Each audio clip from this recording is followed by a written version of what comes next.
来了这么久，这大明村的人怎么还不来？工作都没办法进行了。作为金陵大学最优秀的博士，我志愿前往山区支教。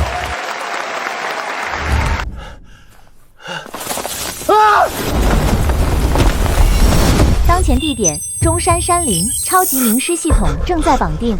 我的眼睛！新手礼包已到账：一、绝对感知，能听声辨位辨物；二、现代化支教小屋，能享受现代化设施。任务发布：教化完民。任务结束后可恢复视力。咱要砍了宋岩那个老腐儒，教的彪儿只会仁义道德，将来怎么治天下？父皇息怒，宋师罪不至死。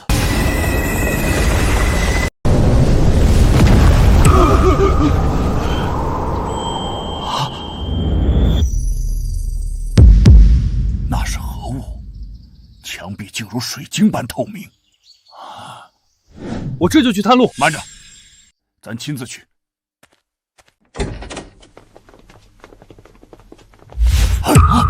你是何人？祭见皇爷为何不跪？我叫秦小荷，先生从小教我人人平等，我不跪。小姑娘，你是哪人啊？怎么突然出现在中山上了？我是个孤儿，从小被秦先生领养。是村长老黄，带着孩子来了，快来快来！老黄，大胆，见了皇爷还不下跪？咱就是村长老黄。我叫秦战，上面派来的支教老师不是来学你们这儿的封建礼教的，都给我站好！老师，彪儿，你给咱考考他。老师，请问您可懂古儒之道？没人比我更懂古儒。哼，那是愚民之术，那是给皇帝当狗用的。你说什么？怎么还摔东西？落后山村真把孔子当圣人啊！看来我除了扫盲，还要破除封建礼教。老黄，你也坐下听。此人虽狂，但一眼看穿儒家弊端，话语直指人心，绝非凡人。小爱同学，今天的天气？金陵，现在晴，预计上午12点有雨，外出记得带伞哦。天气不好，小何去刨些土豆炖了。好的，老师。刚才是谁在说天气？小爱啊，瞧瞧我，怎么说呢？就当是小鹦鹉吧。臣昨晚观天象，今日绝无下雨可能。你这老头还能比天气预报准啊？这，敢问先生是用的什么观星啊？说了天气预报，别捣乱。你们大人先出去抽根烟，我单独给孩子们摸摸底。烟咋抽？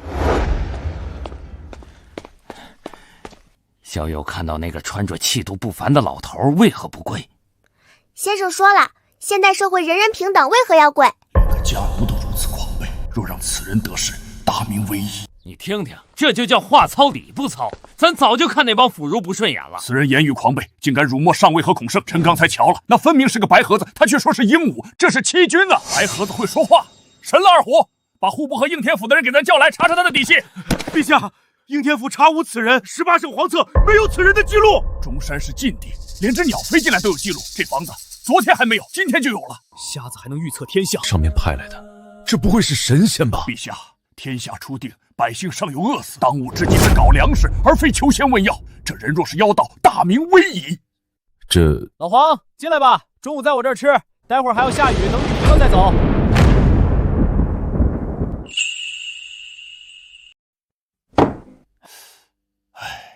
这一家全是瞎子呀！有病啊！小何从小没见过外人，别吓到他了。你去隔壁吃，这小姑娘有点轴，大家别见怪，吃饭吧。这泥担子能吃吗？看着像石头。吃啊，虽然是粗粮，但顶饱。你要有个好歹，我酒足就没了。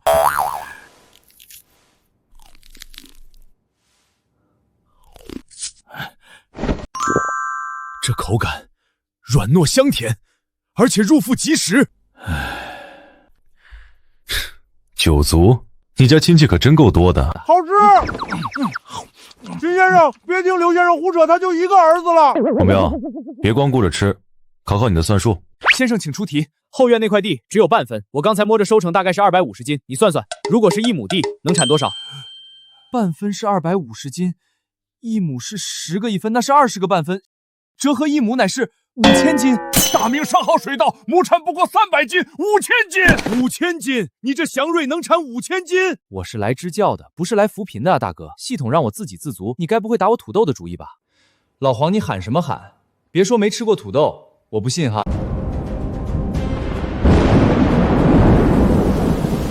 真下了！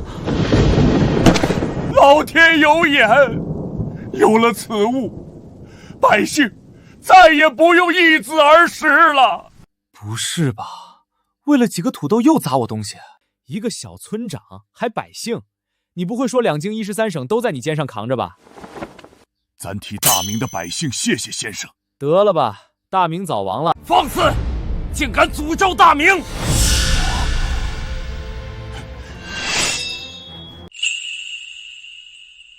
不管你是人是鬼，敢咒咱大明，咱就劈了你！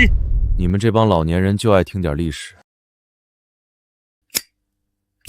5岁时无火折，只见生火，这是传说中的3味真火。想听啊？我讲给你啊。上仙息怒，老黄，我是真想知道大明是亡在哪个孬种手里了。崇祯可不是孬种，他做到了天子守国门，君王死社稷，时运不好罢了。天子守国门，君王死社稷，好，这才是老朱家的种。先生，那既然如此硬气，大明为何还会亡？亡在天灾，亡在没钱，也亡在运气。崇祯倒是个勤勉的皇帝，可惜接手了个烂摊子。他最后怎么死的？战死的。城破之日，他杀光了后宫嫔妃和女儿，披头散发，光着脚在一棵歪脖子树上上吊自杀了。身边就没个人伺候着，就一个老太监陪他一起吊死了。爹，至于吗？老黄，搞得跟你是朱元璋似的。认贼分尸，误伤百姓，我就知道朱家没孬种。去查，给咱把所有的歪脖子树砍了。上尉息怒，这纯属一面之词。这位秦先生所言未必属实。大明历史随便考。那我问你，大明皇室龙兴何地呀？凤阳。忘记你是先生了，这难不倒你。我来问，大明的开国皇帝小明叫啥？他老朱最好面，小明只有跟他一起打天下的淮西勋贵知道。完了，以父皇的性格，答不出来肯定是被杀。朱重八，他怎么会知道？难道他认识勋贵？神了，这是真神仙！神了，这是真神仙！是你们有病吧？没上过学，总看过电视吧？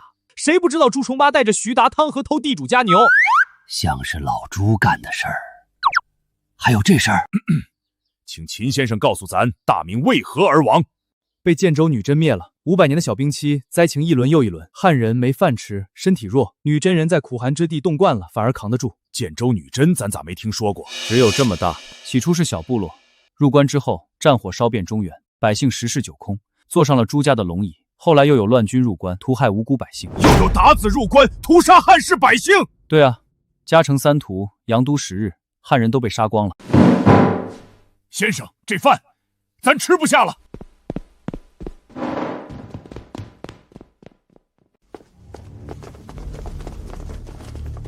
二虎，臣在。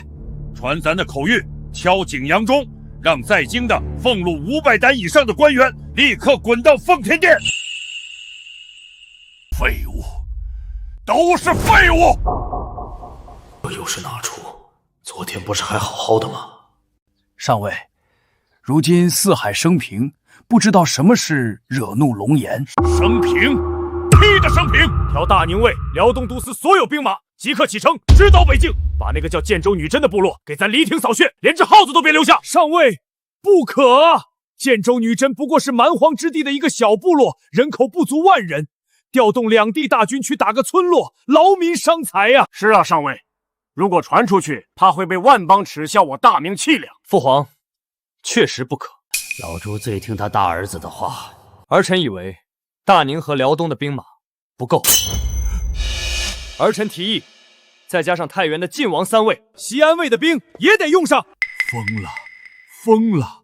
老朱家的人集体中邪了。先生，咱能信得过你吗？这事儿，臣定当竭尽全力，保证大军吃饱喝足。不是北伐大军，是我大明过几年要有灾年，朝廷要备粮。3年备粮，这是户部的看家本事。这简单啊，需要准备多少担粮草？500年的。陛下放心，朝廷自有定制，区500。啊，500年？没错，是500年。历朝历代哪有囤500年粮的？你们老朱家要攻打天庭啊！500年粮草，便是把大明地皮刮3尺也凑不出啊！这天下哪有500年的灾呀？陈凤只调阅弘文馆史料，发现有唐以来北方温度的确越来越低，500年的小冰期可能为真。小二，儿臣在。既然中书省哭穷，那这粮草的事儿不用他们管了，你亲自带人去查太仓、军仓，把大明所有的家底一笔一笔给咱核清楚。老朱编出小兵计，原来是想夺我的权。陛下，不可！咋？咱让儿子查自家的米缸，还要经过你胡宰相批准？储君乃国本，理应作战东宫，学习治国之道。查账乃是户部所事，若是让太子亲力亲为，岂不是有失体统？上尉，韦庸说的对啊。再者，户部归中书省统辖，太子插手，这不合祖制。请皇上三思。请皇上三思。牵着一个个都不想放权，要是咱走了，彪儿可压不住他们。就依你们吧，早晚有一天把他们全杀了。陛下，为啥不去问问秦先生有啥主意？你小子脑子什么时候这么灵光了？给咱找2坛好酒，去中山。洪文庸，老师，何事？你不觉得上尉今天有点异常吗？他老朱想一出是一出。神爷，我听说今天这样是因为遇到了高人，随我前往一探究竟。所以说那个姓胡的本来是你请来的账房先生，现在仗着资历老，反而不肯放权给少东家查账。对，这点小矛盾喝顿酒聊开了不就完了？聊不开。那老小子现在鼻孔朝天，咱看他是想造反。你这遭遇跟大明朝那个胡惟庸案简直一模一样。哦，那个胡惟庸最后咋样了？把胡惟庸杀了，夷3族，前后杀3万多人。斩草除根是咱的作风。先生，那宰相没了，皇帝是不是就能放开手脚，把国家治好了？大明的后世皇帝为了偷懒，弄出了个内阁和司礼监，结果就是太监和文官狗咬狗，皇帝被架空。被架空？最奇葩的一个叫嘉靖，爱修道；一个叫天启，当木匠，俩人都20几年不上朝。先生，那既要废了宰相，又要儿孙能掌权，就没办法了。找几个无品无级的处理军国大事，皇帝让干嘛就干嘛，不听话随时让他滚蛋，因为他没品行，滚了想造反都没门路。无品无级，这就是天子家奴。先生，您真是大才。皇爷，此人妖言惑众，绝不可信呐！我就讲点历史知识，你们至于这么激动吗？陛下，此人诅咒大明，当千刀万剐。他们竟然叫你陛下！胡闹，简直是胡闹！老黄，别以为山沟沟是法外之地，你知不知道建国以后称帝的都什么下场？建国以后，难道是指上届天庭建立之后？敢问先生，都是什么下场？前几年大巴山有个神棍自封皇帝，还封了3宫6院，结果呢，官方都没动。附近碧桂园去了俩保安，半个时辰连皇帝带大臣全插走了。2人灭一国，就是他撺掇的老朱夺权。这碧桂园保安比大明卫士强大万倍。还有个更逗的，在村头登基，刚念完诏书就被连国端了。你们是封闭，不是独立。先生此言差矣，但若是我们这儿有100万之众呢？哪怕是100万头猪，那2个保安也得抓上一阵吧？只要这瞎子有一点漏洞，我就立刻死谏上位，把这妖人砍了，永绝后患。真有100万？听说过氢弹吗？不用多，就1颗。甭管你是100万还是500万，不管是人还是猪，瞬间消失。这就是先人的手段，100万大军如蝼蚁般弹指可灭。我知道你们这儿条件艰苦，但也别做那些称王称霸的春秋大梦。上面让我来支教，我可以顺便带你们搞搞生产。一派胡言，无耻小儿，信口雌黄！难不成你是神仙？胡相，胡会计，秦先生就是神仙，他这里1亩地能种出5000斤粮食呢。什么？5000斤？大半夜整这死处，不会是故意演我的吧？难道我的土豆真保不住了？不管了，先转移矛盾。你就是胡会计啊？你的事儿老黄都告诉我了，有点矛盾说开不就行了？等他退了，我推荐你接他的位。我从来都没这想法啊！胡会计一片忠心，日月秦先生说你可以接咱的位置。有人害我！秦先生，几个孩子就托付给你了，咱改日再来拜访。你们也回吧。老黄，你别生气，到时我推荐你去上面任职。检测到宿主完成初始任务，奖励宿主1学生理解力加倍，2现代化医疗设备。还是看不见，不过理解力加倍，这样教孩子们就能事半功倍了。他们早点学成，正好可以帮助建设大明村。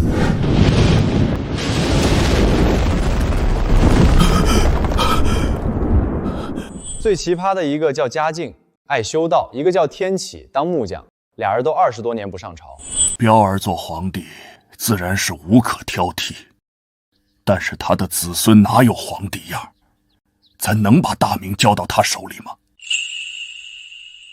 一个叫天启，当木匠，俩人都20多年不上朝。彪儿做皇帝，自然是无可挑剔，但是他的子孙哪有皇帝样？咱能把大明交到他手里吗？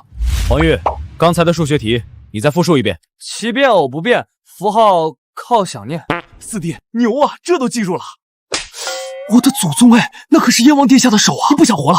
陛下圣谕，让秦先生全权看管几个殿下。奇变偶不变，符号看象限，这有什么用，先生？我们想听大明的历史，想听打仗，天天学这些个圈圈叉叉的，有啥出息？是啊，先生，您讲这个还不如教我们种土豆。如果大明有了土豆，人人都能吃饱，大明是不是就永远不会亡了？有了土豆，大明只会亡得更快。为何？粮食足，百姓安，何来灭亡？这就叫马尔萨斯陷阱。粮食多了，人口就会暴增。本来2亩地养1个人，现在1亩地养2个人。等人口翻了倍，土地却没变。一旦遇到天灾，死的人比以前更多。记住，农业救不了大明，科技才行。科技，就是这些奇变偶不变？对，就是物理和数学。给我一个支点，我能撬动地球。今天我先教你们滑轮组，学会了它，4两拨千斤，凡人亦可拥有神力。几根破绳子，几个烂轮子，就能拥有神力。百无一用是书生，秦先生真是读书读傻了。几根破绳子，几个烂轮子，就能拥有神力。百无一用是书生，秦先生真是读书读傻了。先生，我不学了，这些线啊圈啊的都是工匠干的贱业。是啊，先生，这奇技于妙，学了也丢人，不如马刀弓箭来的实在。这群人信息太闭塞，脑子里全是打打杀杀，是时候跟他们讲一下近代史了。铁骑冲锋，你们还活在旧世界里？100年前有一场八里桥之战，当时的蒙古亲王集结了3万精锐骑兵，那是东方最强的冷兵器部队，视死如归的冲向几千个西洋人，肯定把洋鬼子踩成泥了。骑兵全军覆没，对方阵亡5人，人家手里拿的是线膛枪，推的是阿姆斯特朗炮。你们的血肉之躯在工业机器面前就是排队送死的活靶子。更惨的还在后面，东边的弹丸小国东夷靠着学西方的工业完成了改造，攻破了咱们脚下的这座金陵城。他们在金陵屠城6州，杀了我同胞30万啊！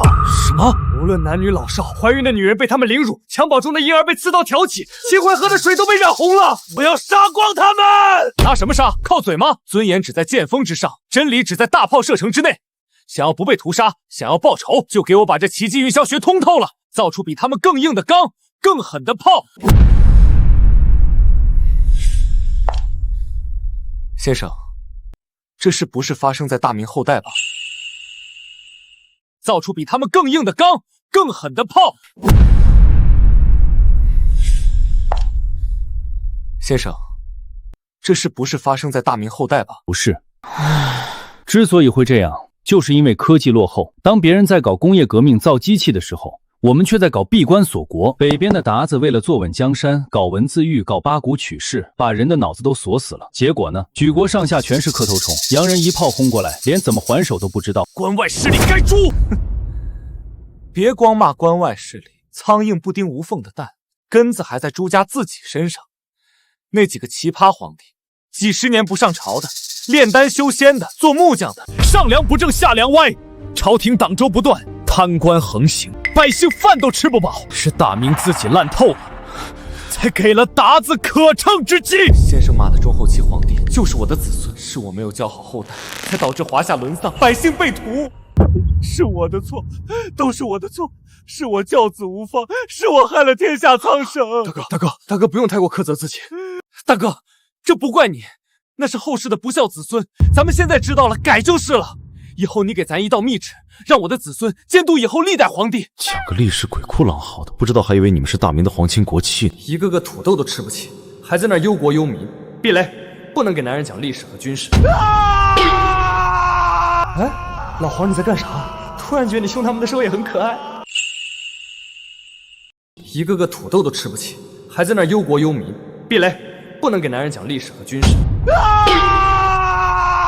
哎，老黄你在干啥？突然觉得你兄他们的时候也很可爱。难道是连上天都想让咱换主？陛下，丹帝实乃祥瑞之物，如今却被天雷所击，深陷泥潭，动弹不得。这分明是上天示镜。继续说，那个秦战来历不明，满口妖言，定是他带来的妖气触怒了上天。臣恳请陛下杀秦战，祭皇天，以平天怒。臣附议，此妖人不除，大明难安。丹帝时被雷击，那给常侍下毒又多了一个开脱的理由。上尉，几千禁卫军都挪不动这石头，非人力可为。既然二位宰相觉得是秦先生带来的因果，依臣之见，不如请秦先生出山移石，若他移不动，再杀他不迟。准，二虎去请人。秦先生，不好了，村口那块大石头堵路了，几百个壮汉都推不动。村长急得火上房，请您去看看。是时候让你们见证一下科技的含金量了。杀鸡何用宰牛刀？这事下面随便一个学生就能摆平。先生，那可是大石头啊！这秦先生就吹吧。黄玉，你不是整天喊着学物理没用吗？这个课后作业交给你了，拿着图纸去，把那石头给我挪开。啊，先生，我一个人。这就是仙师的底气。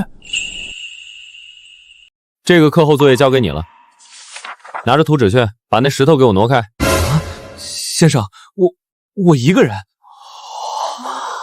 这就是仙师的底气。看来那个瞎子是有自知之明，他露馅已经跑了。陛下，臣建议立刻海捕文书，追杀妖道。父皇，先生说了，这种小事不劳他大驾，儿臣一人足矣。燕王殿下不必费这般力气了。那秦先生这是让您来顶罪呀？难道真是我看错秦先生了？儿臣想试试。准了。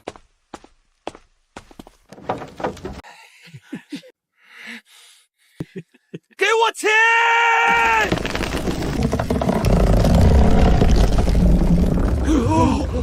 动了！这怎么可能？难道真是神仙？胡相所言差矣。秦先生说了，这是科技。感谢秦大仙赐下宝物，忽悠我大明。秦先生有通天之能，为何不自己来，也不让老大来，偏偏派老四来显圣？难道这是在暗示咱老大人若守成尚可，开拓不足？陛下，不好了！皇后娘娘请您速去东宫，太子妃出事了！什么？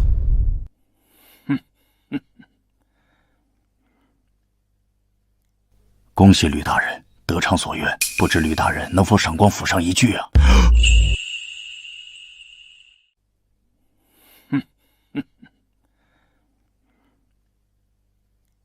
恭喜吕大人得偿所愿，不知吕大人能否赏光府上一句啊？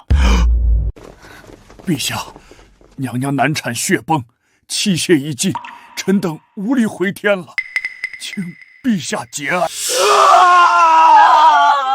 废物，养你们何用？救不醒太子妃，你们全都去陪葬。你杀光他们有什么用？咱儿媳妇能活过来吗？妹子，咱这不是急了吗？秦先生，他是谪仙，定能改生死簿，救大嫂。对，快去请秦先生。传咱的口谕，先生来了以后，所有人只能称咱为村长，谁露了馅儿，咱剥了他的皮。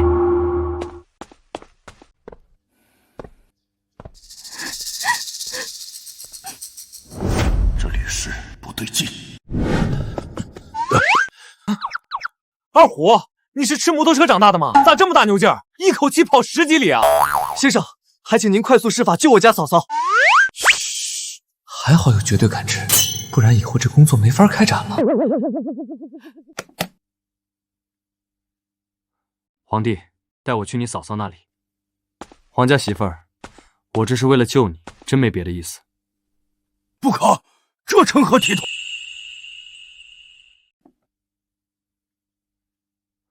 皇帝，带我去你嫂嫂那里。皇家媳妇儿，我这是为了救你，真没别的意思。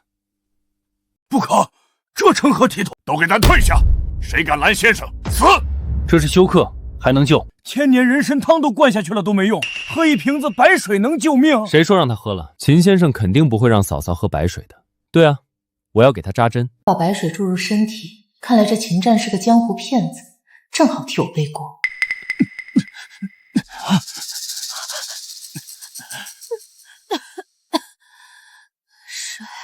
活了，嫂嫂活了！神医，能不能收我为徒？好，好，好，都交，都交。先生，您救了我的儿媳，您想要什么？金山银山，只要您开口，都给您。行了，行了，老黄连个土豆都当宝贝，还金山银山呢？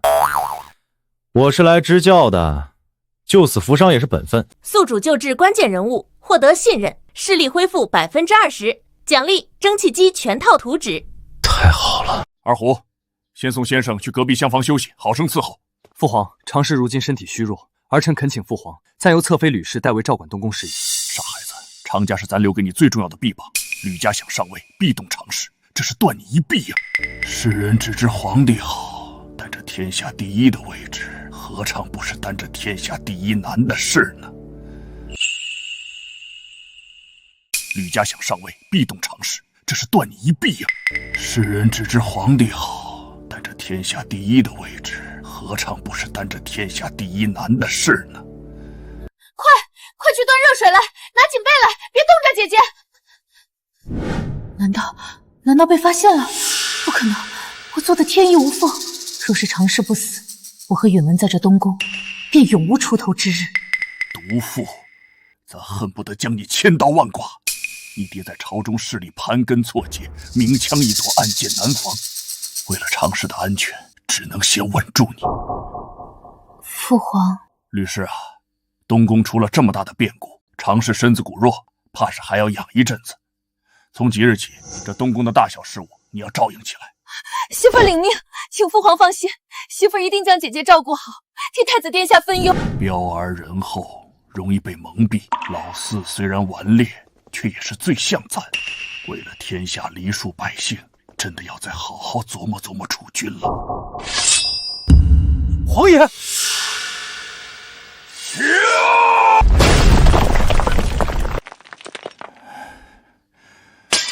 如果不是知道后世子孙里有嘉靖和天启两个奇葩，咱万不会动这易主之心。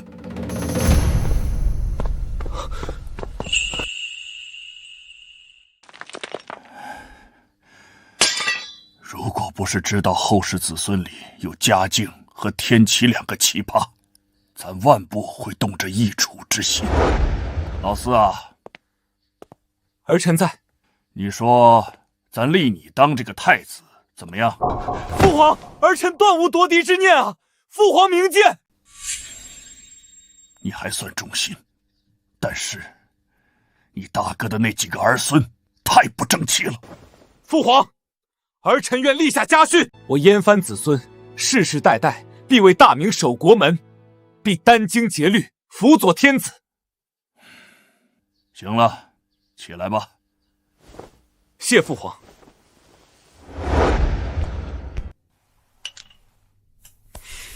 老黄，调皮。秦先生，啥都瞒不过你，咱还是想问，你说那爱做木匠和爱修道的皇帝，是不是说明他们昏庸透顶，无可救药了？也不尽然。当时朝堂上那帮东林党满口仁义道德，实则结党营私。天启重用魏忠贤那个太监，其实是为了制衡文官。看来彪儿的后代也不全是废物，还懂得帝王权术。我就说嘛，大哥的种哪能那么废？不过大明那些个牛逼皇帝可不止这两个，还有正德皇帝喜欢去江南抢小寡妇，最后把自己玩绝后了。抢寡妇，把自己玩绝后，这还是皇帝吗？简直是流氓头子！还有太昌帝朱常洛，这位更牛，当了几十年太子，憋坏了，刚登基1个月，因为纵欲过度，吃了2颗红丸，把自己给补死了。彪儿啊彪儿，你这后代怎么一代不如一代？看来这太子真得换老四了。等等，朱常洛，彪儿啊彪儿，你这后代怎么一代不如一代？看来这太子真得换老四了。等等，朱常洛，登基1个月就死在女人肚皮上，爹，这要是我的种，我就把他塞回娘胎里。不对啊，宇文尊祖训，轻武大君圣，顺道一逢吉，施粮善用圣。老大家明明没有长字辈啊。秦先生，您刚才说的那些皇帝名讳都没记错吧？错不了，皇明祖训都写着呢。高瞻其见右，后在异常游。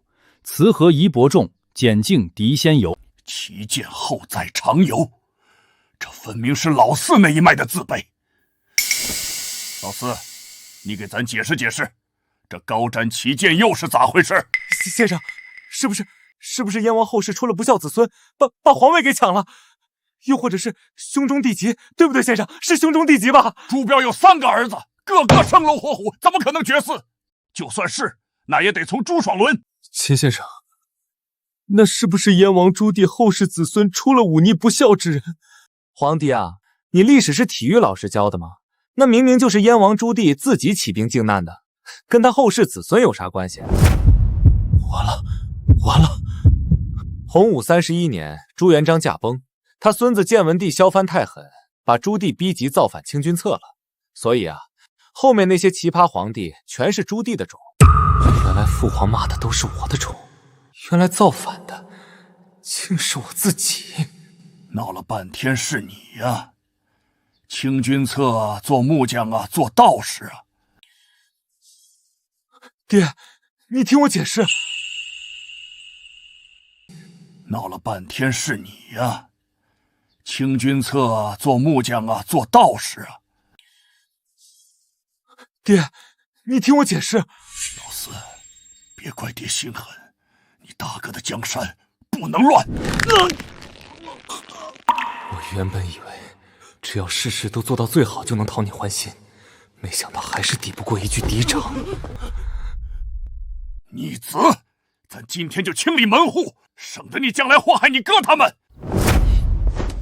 也只有秦先生敢这么对皇爷，换做别人早就被灭族了。老黄，孩子不就是历史差了点吗？你别只用暴力解决问题。先生，你不懂，这逆子将来要分家产啊！咱杀他是为了保全这个家。什么？历史不好，你就要杀了他？对，只有朱棣死了，大明朝才能在太子朱标一脉中顺利传承。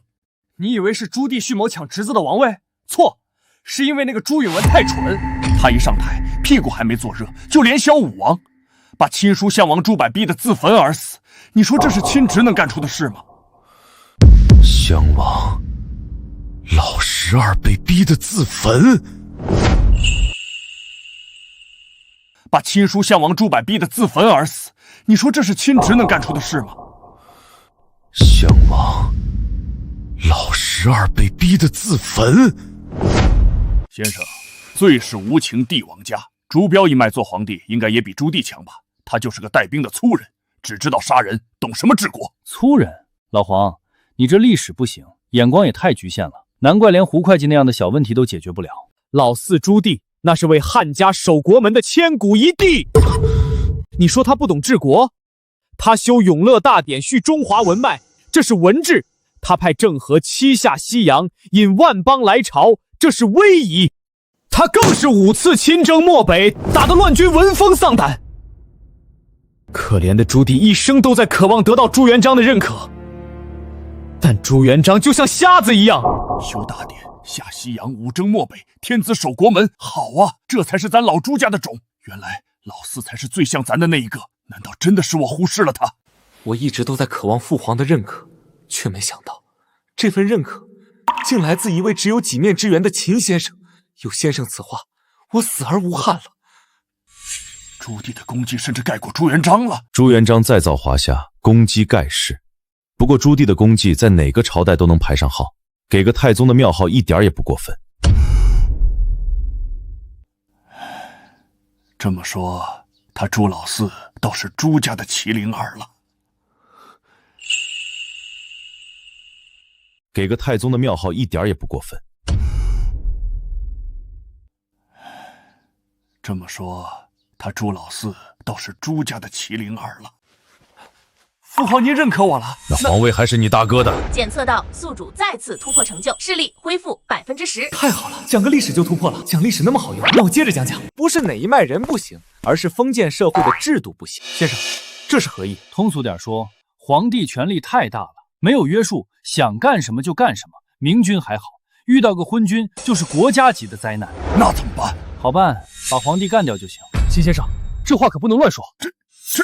开个玩笑，你们至于这么夸张吗？放在古代，最好的办法就是成立军机处，给皇帝配上秘书班子。对，先生说过，军机处的官无品无级，就是皇帝的家奴，所有的文件直接绕过宰相，下发到六部。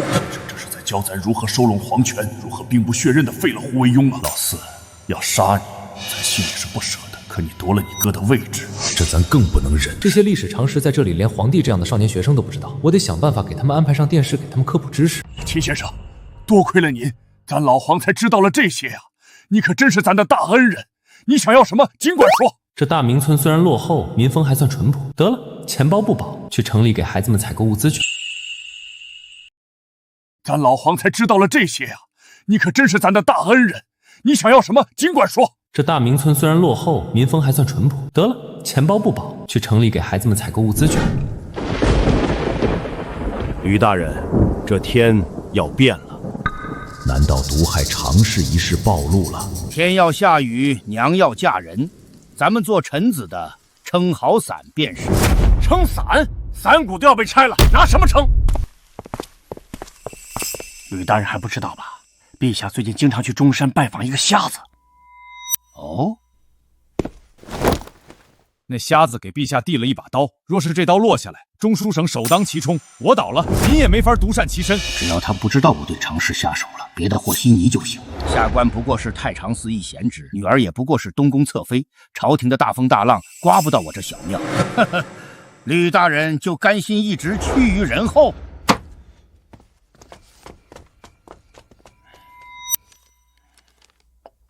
只要毒死秦战，我保你女儿登上皇后大宝。朝堂之上，你我互为犄角，我要保住相权，你要保住东宫，咱们两家这叫共天下。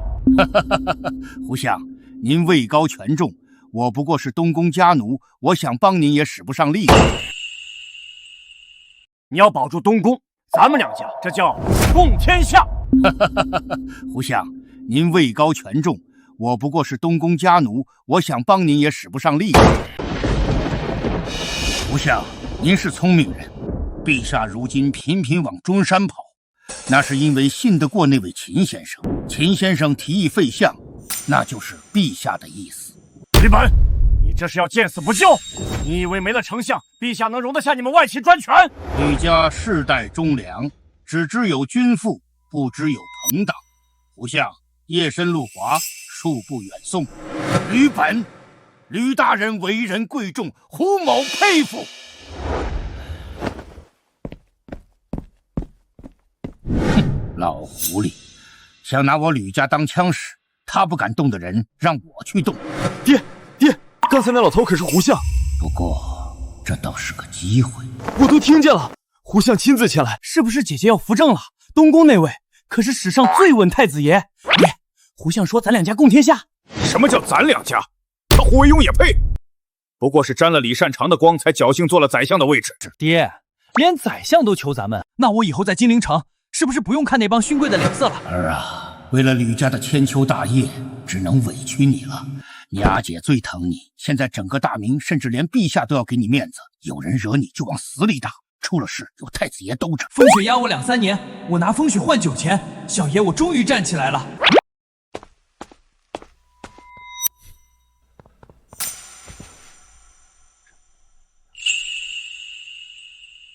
风雪压我2-3年，我拿风雪换酒钱，小爷我终于站起来了。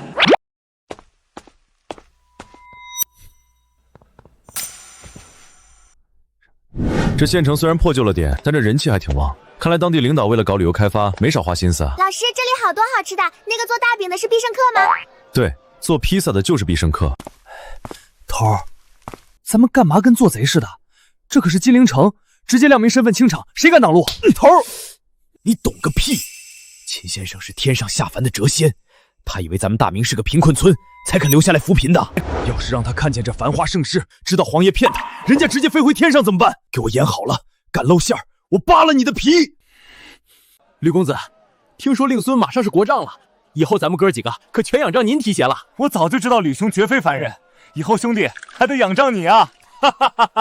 不过是家父拒绝了胡惟庸那老东西罢了，这点小事儿，没想到这么快就传开了。少爷，您看那里，以前怎么没发现金陵之中还有这种角色？走，下去乐呵乐呵。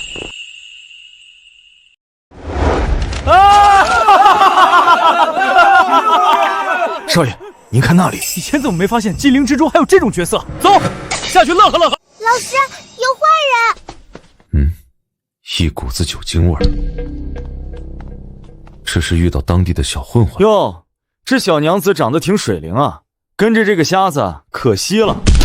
你死瞎子，你知道本大爷是谁吗？臭要饭的，吕爷的手你也敢碰？我腻了，本少爷是这片的天，识相的让你这小娘子跟我回家，保你荣华富贵。玩剧本杀呢，搞霸道总裁这一套太油腻了。什么乱七八糟的？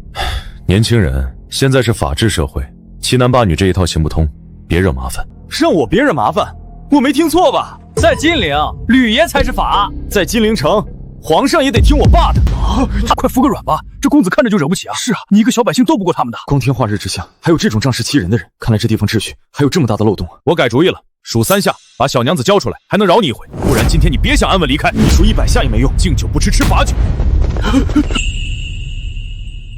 还有这种仗势欺人的人，看来这地方秩序还有这么大的漏洞啊！我改主意了，数3下，把小娘子交出来，还能饶你一回。不然今天你别想安稳离开。你数100下也没用，敬酒不吃吃罚酒。脚步虚浮，呼吸紊乱，一群乌合之众。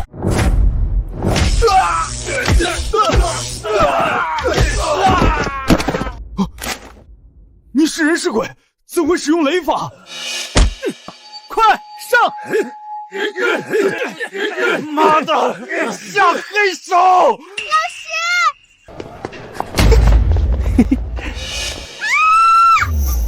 秦先生危险！快回宫禀报皇爷，我去救场。臭乞丐，可惜你是个瞎子，不然就让你看看本少爷是怎么当街游龙戏凤的。你找死！老爷，您这招妙啊，用少爷做引子，再借刀杀人。你呀，跟着我没少学东西。现在金陵城应该乱了吧？哼，他胡惟庸不敢做的事儿，我来做。几方势力共同下手，陛下治罪都不知道治谁的。只要我除掉那瞎子，以后大明第一权臣只能姓吕了。现在金陵城应该乱了吧？哼，他胡惟庸不敢做的事儿，我来做。几方势力共同下手，陛下治罪都不知道治谁的。只要我除掉那瞎子，以后大明第一权臣只能姓吕了。先生，二虎来救您了。小心，他手里有神器，碰人就倒。光天化日，强抢民女，你们还有王法吗？王法？本少爷让你看看什么是王法。好啊，又来一个。你很会打吗？会打有什么用？武城明马司何在？我是太常寺吕大人的公子吕得水，这里有反贼造反，谁杀了这瞎子，赏银1000两。不对啊，难道是我们误入游乐园了？周围全是 NPC， 但这些人借机揩油被戳破后下黑手，导演不管，我替他管。最近盛传吕家侧妃要扶正，我得抓住机会傍上大腿，保护吕公子，捉拿反贼，上！铁器碰撞，脚步沉重。别说，这情景式体验做的还挺逼真。你们知法犯法，就不怕丢了脑袋吗？你什么身份也配跟我谈法？得罪了吕公子，你才要丢脑袋！给我上！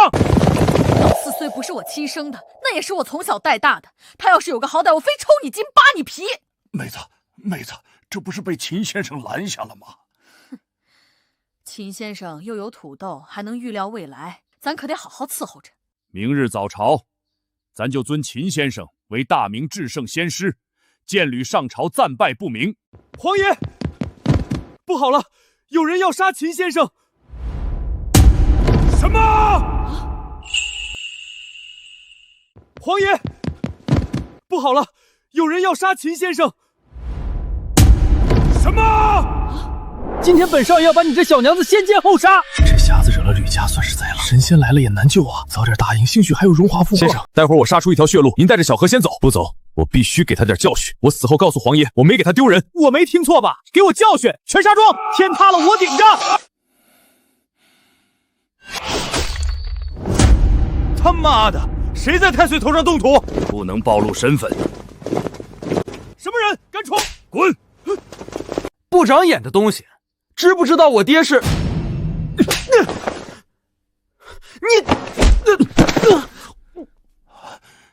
先生受惊了，是咱来晚了。老黄，这人不简单。不管你是谁，我们吕家都不是你能得罪得起的。哦，老黄，我弄明白了，这个人应该是混进 NPC 里的纨绔富二代，不是你这个村长能惹得起的。NPC 原来是个村长，竟然敢这么对我！我要杀光你们全村！狗东西，官宦子弟就可以为所欲为、草菅人命吗？官宦子弟就是可以为所欲为！反了，我看是谁吃了狗胆，敢当街殴打官眷！原来是个村长，竟然敢这么对我！我要杀光我们全村！狗东西，官宦子弟就可以为所欲为、草菅人命吗？官宦子弟就是可以为所欲为！反了！我看是谁吃了狗胆，敢当街殴打官眷！救下吕得水，杀掉秦琛，一箭双雕。光天化日，殴打朝廷命官家眷！来人，将这群乱党拿下！如有反抗，格杀勿论！胡惟庸怎么也掺和进来了？看来是有人在背后下棋。此人有些熟悉，好强的气势。先生是胡会计，好威风。先生，胡会计说咱们是乱党，要格杀勿论呢。我说今天怎么遇上了这档子事？原来是你们两个内斗，把我当炮灰了。先生小心！拿开，这道具做的不够逼真，铁锈味太重了，容易破伤风。这是什么指令？好深厚的内力，这瞎子果然是妖道。胡会计，你是来给这姓吕的撑腰的？作为村干部，勾结恶势力，这就是你的觉悟？放肆！本相乃当朝宰相，什么会计？行了行了，别入戏太深。什么宰相不宰相的？你们大明村的怎么个个都这么大官瘾？胡会计，你是来给这姓吕的撑腰的？作为村干部，勾结恶势力，这就是你的觉悟？放肆！本相乃当朝宰相，什么会计？行了行了，别入戏太深。什么宰相不宰相的？你们大明村的怎么个个都这么大官瘾？无知狂徒！本相统领百官，代天御民，便是陛下在此，也要敬我3分。哦，胡相的意思是，你的权力比陛下还大。这声音怎么也有些熟悉？你是何人？藏头露尾！我只是老黄的一个远房亲戚，我就想问问，如果今天陛下要你退兵，你退是不退？陛下身居宫中，这京城的防务、钱粮、刑名皆在中书省手中，将在外，君命有所不受。今日这妖道意图谋反，本相是为了大明江山清君侧，杀了他，陛下只会赏我。杀了他，胡伯伯救我！老黄啊，看见没？这就叫尾大不掉。我早就教过你，管理学最忌讳的就是这种二当家权力过大。你看看，现在连你这个一把手说话都不好使了。那依先生之见，该如何？简单，开除呗。这种不听指挥拉帮结派的员工，留着过年啊。开除！老夫门生故事遍布天下，就算是陛下亲临也得掂量掂量。这样啊，您确实厉害。老黄，我瞅着不对劲儿啊，你们是不是在拍乡村振兴的文旅段子呢？什么乡村振兴？皇爷，您忘了，先生说他来的目的就是支教，顺带帮我们振兴乡村。是，乡村振兴。胡会计，这就是你们的不对了，把我蒙在鼓里，害得我真动手伤了几个演员，得给我加工资。什么乱七八糟的，妖言惑众，给我杀，全杀了！够了！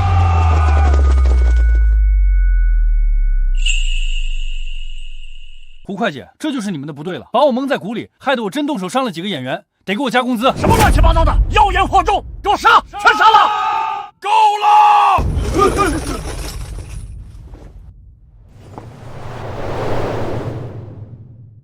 上校尉，陛下万岁！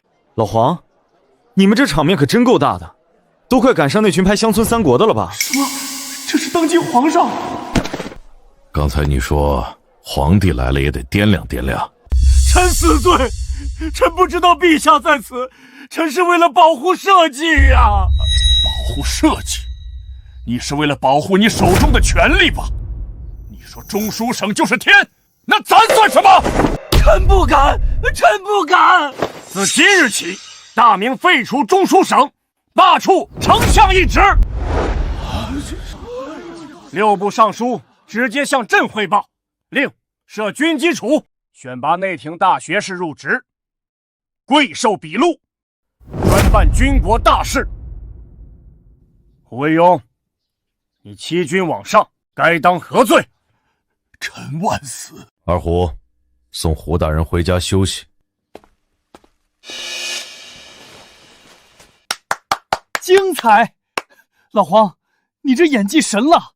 这一段废相的戏，比乔峰那个演员演的还霸气。恭喜宿主解锁新成就，奖励初级高炉炼钢法，视力恢复35%。我去，演个戏又给奖励，一定是推动乡村振兴了。先生，救了大明，从今往后，这大明的江山有一半是先生的。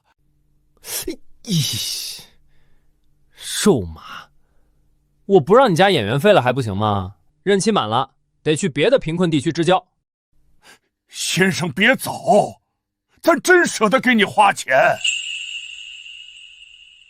我不让你加演员费了还不行吗？任期满了，得去别的贫困地区支教。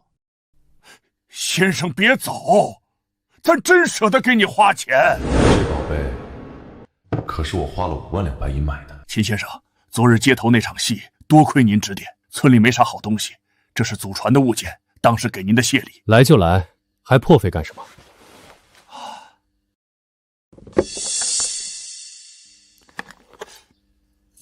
老黄，中间有个窟窿，边缘还雕了花，这是个杯垫吧？杯垫，先生，这是无瑕的羊脂玉璧，价值连城啊！你们这穷山沟哪来的羊脂玉？这手感发色，8成是义乌小商品城10块钱3个的素质合成品。不过尺寸倒是刚好。这5万，我花了5万两，烫裂了可怎么好？不烫桌子就行。老黄啊，别整这些虚头巴脑的工艺品，我是来支教顺便扶贫的，真想谢我，多出点力，把村里的基建搞起来才是正事。神仙果然是凡间俗物如粪土，先生说的对，得用真金白银搞建设。国库里应该还有不少存银，咱回去就调拨。先生教训的是，老黄这就回去筹钱。神仙果然是凡间俗物如粪土，先生说的对，得用真金白银搞建设。国库里应该还有不少存银，咱回去就调拨。先生教训的是，老黄这就回去筹钱。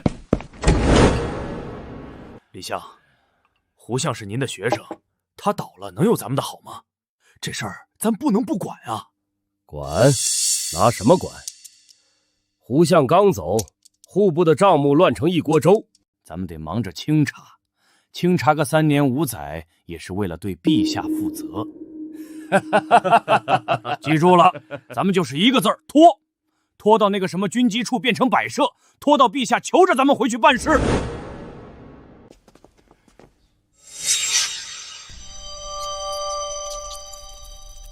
这就是大明的国库，耗子进来都得含着眼泪走。父皇，户部尚书说，去年的税银还没收上来，各地都在跟户部借钱。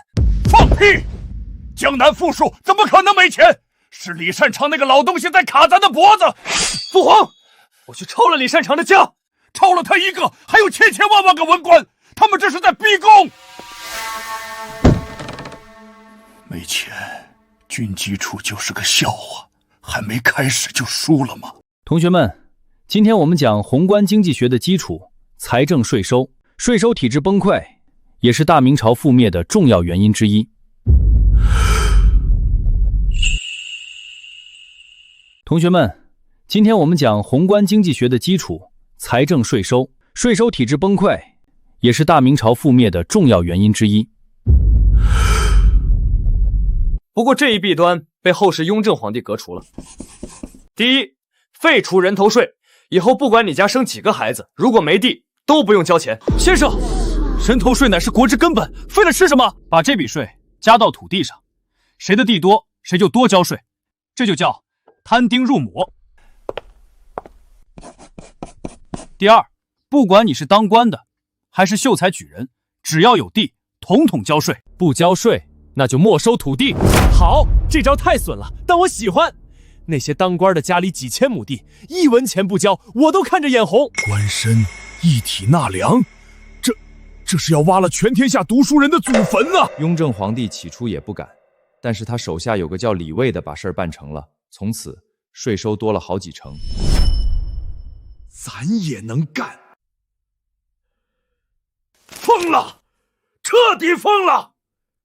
官绅一体纳粮，摊丁入亩，这是要革我们的命啊！这肯定是那个秦寨出的馊主意，此人不除，我们永无宁日。既然皇帝不给活路，那就别怪咱们不讲君臣情面。明日孔庙哭谏，让全天下的读书人看看陛下是怎么对读书人的。我这就让人去散布消息，就说那秦战是九世妖魔转世，要吃童男童女，还要抢百姓的地。听说了吗？中山那个瞎子其实是喝人血的妖怪啊！不是神仙吗？什么神仙？他是来吸咱们阳气的。皇帝被他迷住了，要把咱们的地都收走，给那妖道修道观。听说了吗？中山那个瞎子其实是喝人血的妖怪啊！不是神仙吗？什么神仙？他是来吸咱们阳气的。皇帝被他迷住了，要把咱们的地都收走，给那妖道修道观。先生啊！陛下听信妖言，与民争利。大明要亡国了！陛下若不杀妖道秦战，不收回成命，臣今日就撞死在这儿，以此血荐。你们这是逼宫，臣等是为民请命，杀不得。这一杀，朕就真成了桀纣之君。读书人的笔杆子能把咱写成千古罪人。先生，你还有心思吃瓜？外面都翻天了，他们说您是妖道，说咱是坏人。这就叫舆论战，他们掌握了话语权，所以能随意诋毁你我。那怎么办？杀？不是，你一个小村子怎么动不动就杀的？你得学会占领舆论高地。舆论高地？平时就属你机灵，我要你组织一个大明丐帮宣传队。丐帮干啥？编段子，编顺口溜，怎么通俗怎么来，怎么顺口怎么来。得令，这活我熟。先生，这就行了。几个叫花子能斗得过村里的大官？老黄，永远不要小看人民群众的力量。得令，这活我熟。先生，这就行了。几个叫花子能斗得过村里的大官？老黄，永远不要小看人民群众的力量。兄弟们，包子香不香？香也赏。吃了爷的包子就得给爷办事。这几天有帮读书人说中山那位秦先生是妖怪，要抢你们的地，你们信吗？二爷，咱们啥都没有，抢个屁呀！倒是那帮当官的，上次把我讨饭的碗都给踢了。对喽，那帮当官的不仅踢你们的碗，还占着几千亩地不交税，让你们连骚饭都讨不到。秦先生那是神仙下凡，他是来帮咱们穷人的。他说了，要让富人放血，穷人吃肉。都给我听好了，把这词儿给我背熟了，谁背得响，爷再赏一锭银子。跟我念，竹板这么一打，别的咱不夸，夸一夸李丞相，家底儿肥的赛王八。战龙田一先请。没吃饭啊？大声点儿，要有节奏，要像骂街一样爽。再来，贪官富百姓苦，全靠宰相李善长。贪官富百姓苦，全靠宰相李善长。摊丁入亩是好法，地主放血百姓夸。摊丁入亩是好法，地主放血百姓夸。对，就是这个味儿，全都给我散出去！去茶馆，去闹市，去李善长家门口唱，把金陵城给我翻过来。摊丁入亩是好法，地主放血百姓夸。对，就是这个味儿，全都给我散出去！去茶馆，去闹市，去李善长家门口唱，把金陵城给我翻过来。诸位，那个秦战就是个祸国殃民的妖道，他蛊惑陛下与民争利，这是要断了咱们大明的气运啊！大家千万不要信那个什么摊丁入亩，那是骗局。可是听说这法子能免了咱们的人头税啊！愚昧，那是诱饵。等你们上了钩，他连你们的祖坟都给刨了。李善长心肠黑，家里银子堆成堆，占良田逼民反，还要百姓把税捐。摊丁入亩是青天，打倒贪官过好年。住口！哪里来的臭乞丐，竟竟敢污蔑当朝宰父，李相是两袖清风。清风个屁！我二大爷在李府道夜香，说李善长家里连马桶都是镶金的。李善成大坏蛋，不交皇粮吃白饭。你们这是有辱斯文！斯文能当饭吃吗？我觉得这词儿唱得对。凭啥我有2亩地要交税，李相爷几千亩地一文不交？你对啊，这妖道不对，这秦神仙说的在理啊！原来是李善长不想交税，才编瞎话骗咱们。我们去李府闹！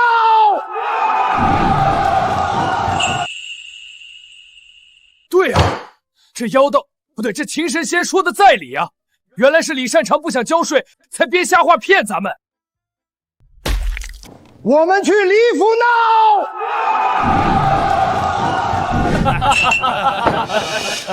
相爷大喜，这是苏州知府的加急文书。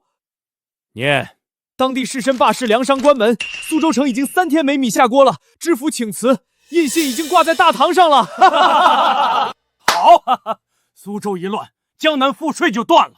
我看那个军机处拿什么给边关发饷？报，山东学政来信。全省秀才罢考，孔庙前聚集了3000学子，哭喊着要朝廷诛杀妖道，恢复祖制。痛快！李相一出手，这大明的天就又变回来了。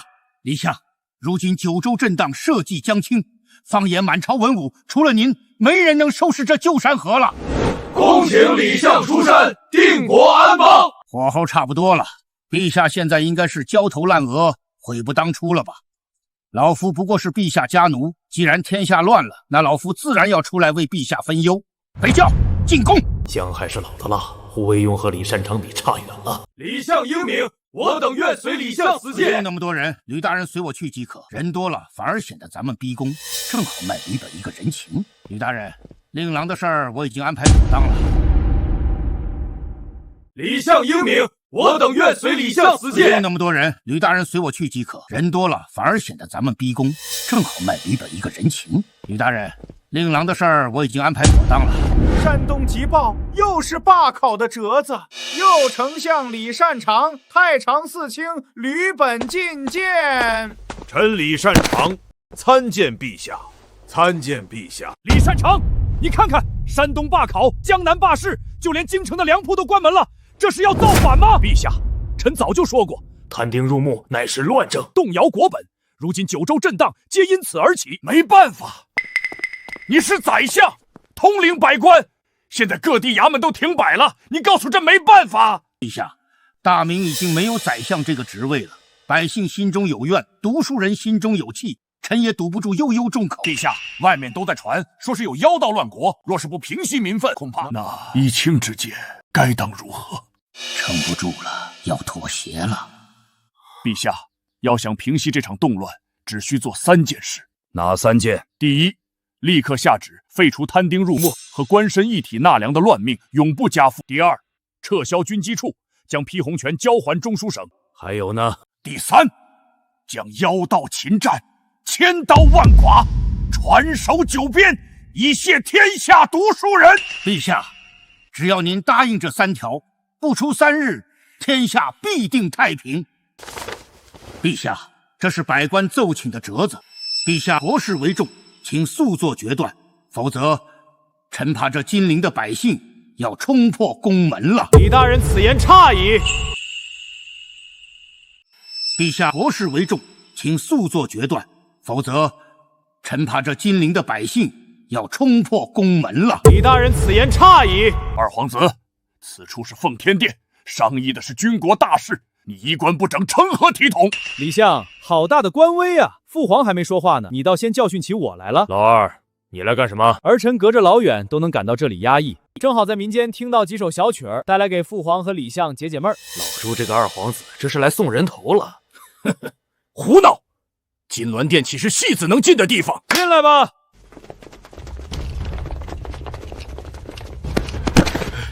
草民叩见皇上。别抖，把你们在街上唱的那段给李相演一遍，唱得好，重重有赏。李善长穿绸带，家里金银千万，表面清高装圣人，背地里是李怀诞。3000亩地不纳粮，还要百姓把命仓，摊丁入亩是青天，打倒贪官过好年。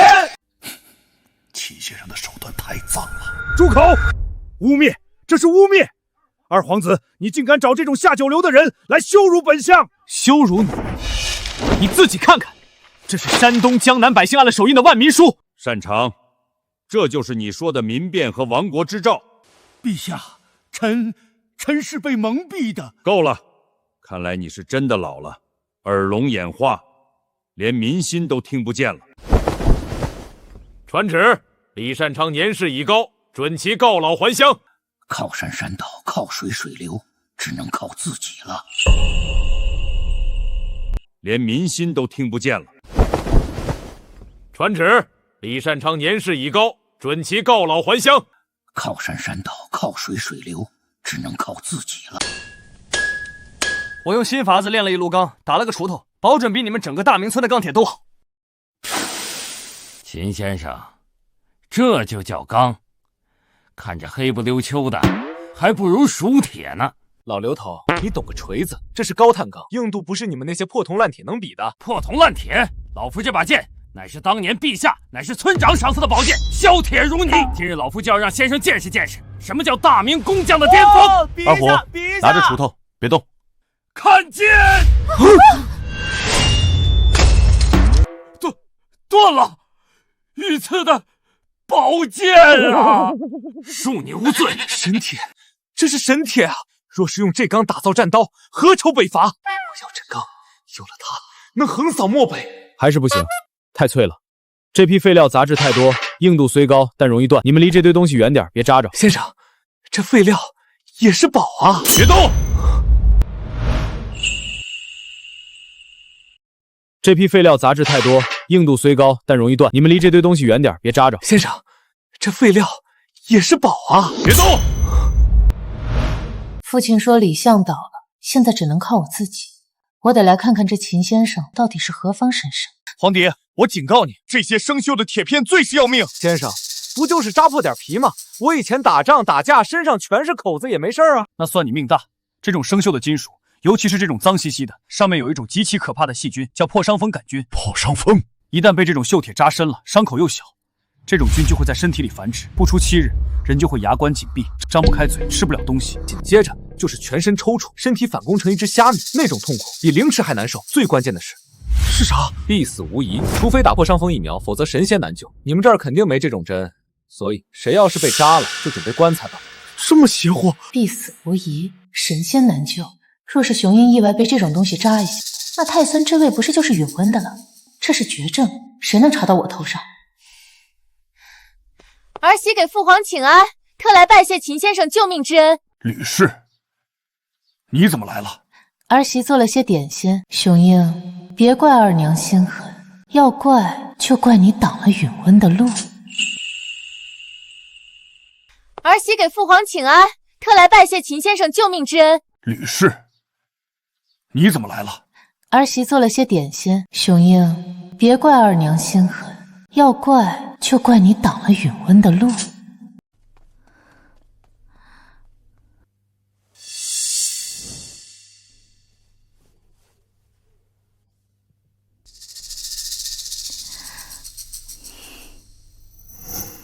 雄鹰，看二娘给你带什么来了？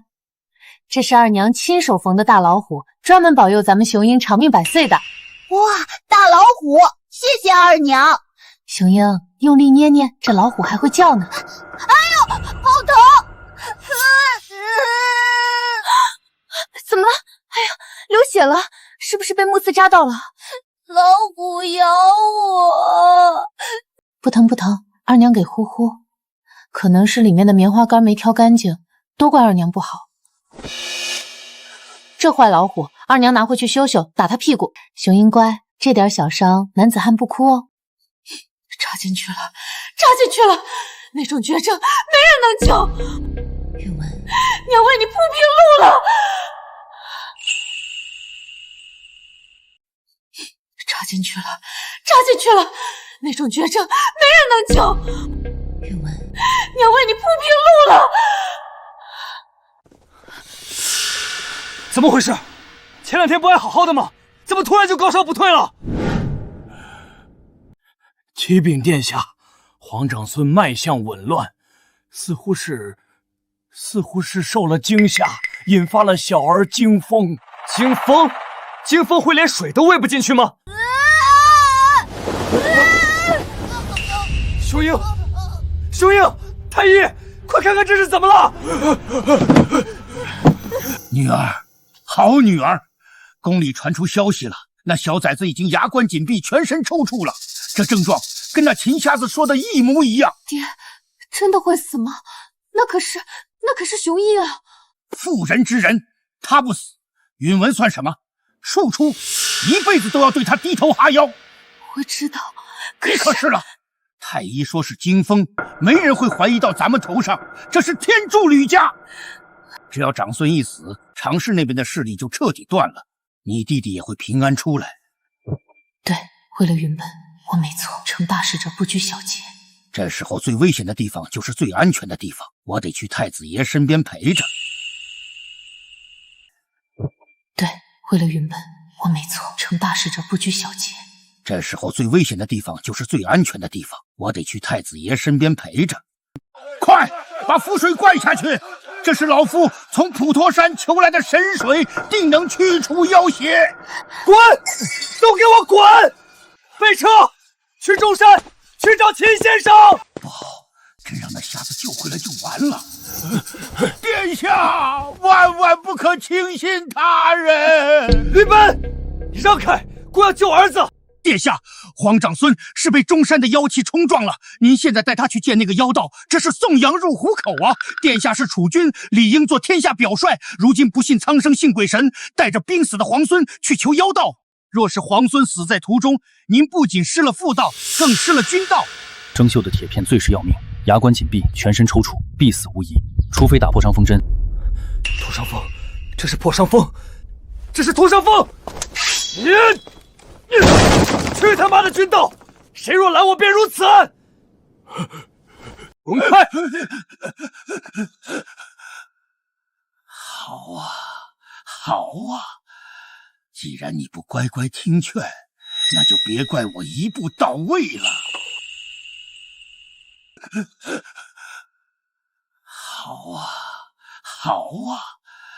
既然你不乖乖听劝，那就别怪我一步到位了。驾，快，再快点儿！大胆，这是太子的车驾，杀，一个不留！来啊！给我死！留2个活口，剩下的剁碎。爹，雄鹰快不行了！二虎，你亲自护送太子上山，神挡杀神，咱倒要看看这金陵城谁敢动咱的大孙！先生，救命啊！放床上，小何。高碳钢，车床废料。朱标，这针哪来的？是一个不老虎里。这针是先生炼钢时切削下来的废料，带有独特的螺旋纹和断面，硬度极高。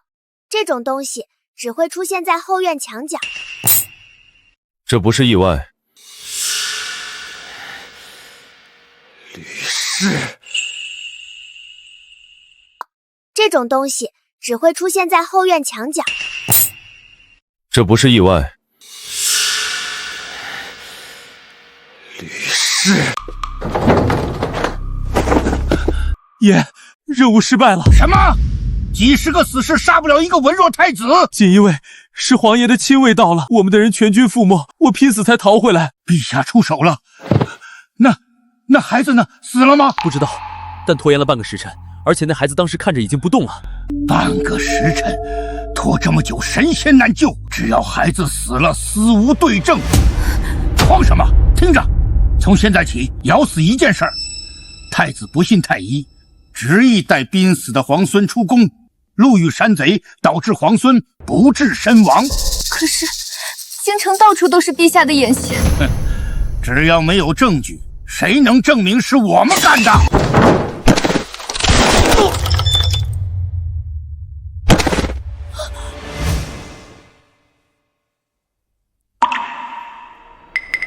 殿下，太常寺卿吕本求见，他在宫门外跪了一早上了，说是要请罪，还要弹劾武城兵马司护卫不力。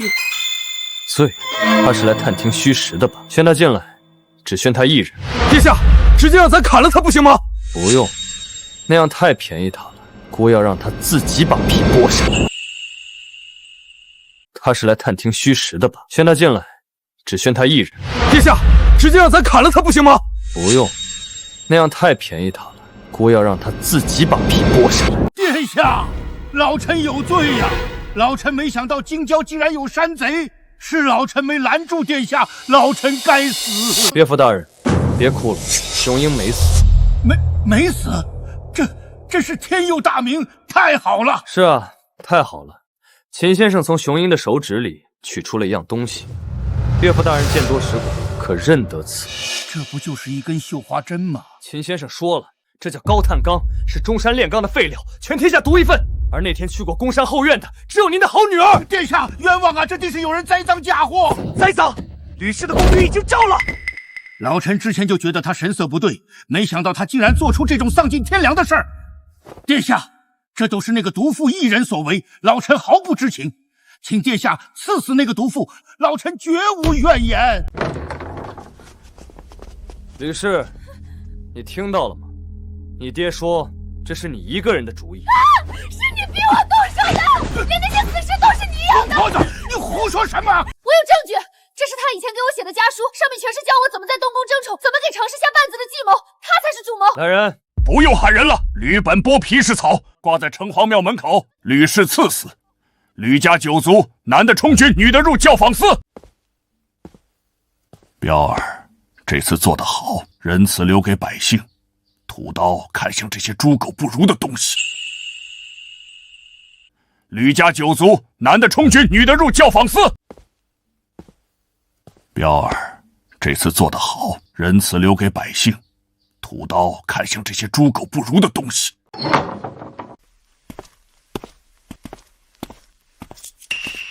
好重的腥味儿！老黄来了，村里杀猪了。啊，对，后山进了群野猪，伤了人，刚带人全宰了。对，他们全是畜生，不配为人。只是宇文还那么小，以后该怎么办？先生，血，全都是血。城里长大的孩子就是娇气，不就杀个猪吗？物理劳动是治疗一切精神内耗的良药。坐下。今天中午吃红烧肉，把这盆蒜给我剥干净，抠细点，别让我吃到蒜皮来。满朝文武都在教彪儿怎么做个心狠手辣的帝王，只有先生把他当个受了惊的凡人。黄彪，杀野猪是为民除害，我知道你宅心仁厚，但也不用哭，等会儿肉炖烂了，多给你盛2包。先生，我不是宅心仁厚，我是觉得那些野猪害人太多，是我的刀太钝，挥刀太晚。是。村里的刀太钝，不好用。早说啊！高炉炼钢，不仅能做锄头，还能做刀。外大正着，大明的军备有着落了。村里的刀太钝，不好用。早说啊！高炉炼钢，不仅能做锄头，还能做刀。外大正着，大明的军备有着落了。这一样的材料，一样的工具，我就不信造不出那神钢。开炉！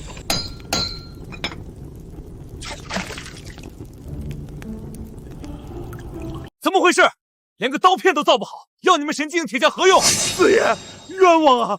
咱们所有的步骤都是按照您说的做的，您和各位也都在旁边看着呢。刘先生，您看这东西和秦先生造出的锄头相比如何？断面粗糙，声音发闷。老铁匠，你放了多少石灰石去扎？什么石？小人炼铁只用木炭和铁矿。我的天，这就是我们和神仙的差距啊！四爷，你也别怪他们。我那天亲眼看见秦先生用了石灰石，我们家打了几辈子铁，从来没有听说过这种办法。这还不如我们原来造的。刘先生，那你说怎么办？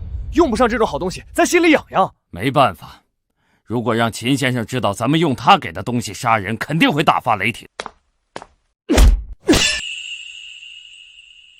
刘先生，那你说怎么办？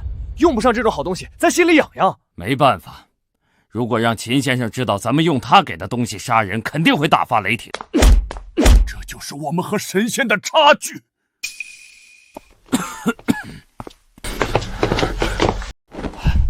若是能推广到军中，给我大明将士每人配一把这样的战刀，何愁北元不灭？是啊，父皇，儿臣刚才试了，这锄头能轻易砍断2层重甲，要是用来做箭头……行了行了，别在那儿吹那把破锄头了，那就是个高碳钢，还是手工锻打的，效率低的要死啊！先生，这对您来说是破锄头，对大明可是神兵利器呀。敢问先生，刚才说的做刀可还算数？我还能唬你不成？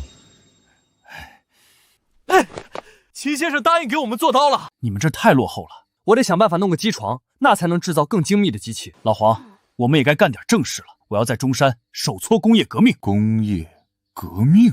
出去买东西不现实，你们太穷了。既然如此，我们就自己造，用不了多久就可以和外面的世界一样了。是和仙界一样吗？请先生教我。既然如此，我们就自己造，用不了多久就可以和外面的世界一样了。是和仙界一样吗？请先生教我。不可！宋老头，你带着人跑到这儿来发什么疯？上尉，您是95之尊，是千万人的主心骨，你怎能自降身份，对一个盲流工匠行此大礼？这老头，我刚把他捞出来，又急着来送死。宋师，秦先生有夺天地造化之大才，这机器能……什么大才？不过是奇技淫巧。你去请母后过来。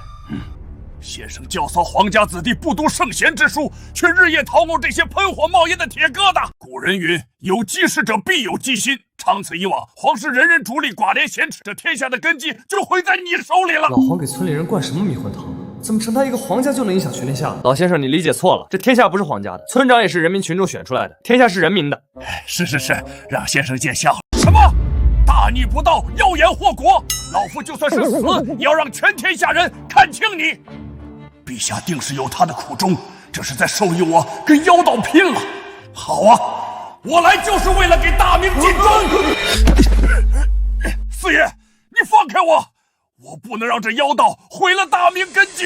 你们村连个土豆都没有，更别说一样像样的机器了。下地干活全靠人力刨，你跟我在这谈根基？君子固穷，只要礼乐尚存，即便燕糠燕菜，脊梁也是直的。饿死事小，吃劫事大。放你妈的屁！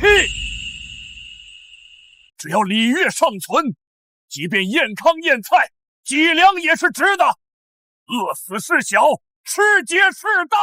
放你妈的屁！粗鄙，有辱斯文！你敢辱骂圣贤之礼？就因为有你们这种死要面子的老顽固，天天把科学技术当成奇技淫巧，夜郎自大。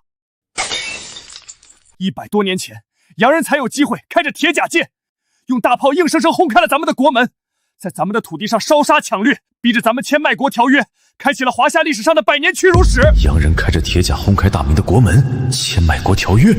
你们的4书5经挡得住洋人的子弹吗？你们的礼义廉耻能换回华夏子孙的命吗？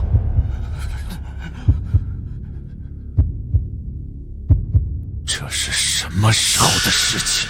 大明被鞑子灭了以后，鞑子怕汉人翻盘，就用八股文控制汉人思想，严禁发展科技，才导致我们落后西方100多年。什么？你说大明被灭了？好匹夫！你想让咱华夏子孙被人当猪狗杀吗？咱今天活劈了你！我操！老黄，你干嘛？吵个架你动真刀？你们这破村子不仅穷还不讲法，扫黑除恶没扫到你们村是吧？我操！老黄，你干嘛？吵个架你动真刀？你们这破村子不仅穷还不讲法，扫黑除恶没扫到你们村是吧？雄鹰这次遭了这么大的罪，身子骨肯定发虚。这虎头袄用的是上好的丝棉絮，穿上驱邪保暖。娘娘，您这2日咳得越发频繁了，奴婢这就去请太医来把脉。娘娘，来人啊！传太，不许声张！娘娘，您的凤体要紧啊！崇八最近在忙军机处的事，若是前朝知道我病重，那些酸奴定会借题发挥，说秦先生的心学是妖邪之物，冲撞了风水。先生是为了大明的百姓不挨饿，我这老婆子绝不能在这时候拖后腿。娘娘，天塌了！皇爷在中山拔刀了！要活劈了宋老学士，太学生全被锦衣卫拿刀围了。宋濂若死，天下读书人的心就寒了，崇巴必将背上千古暴君的骂名。北城，去中山！学生全被锦衣卫拿刀围了。宋濂若死，天下读书人的心就寒了，崇巴必将背上千古暴君的骂名。北城，去中山！父皇，咱这是替你铺路。这群人怎么全都跪下了？妹子，你怎么来了？宋林不能杀，你杀了他以后，大明谁还敢对你说真话？你想毁了大明吗？好，咱不杀，咱听你的。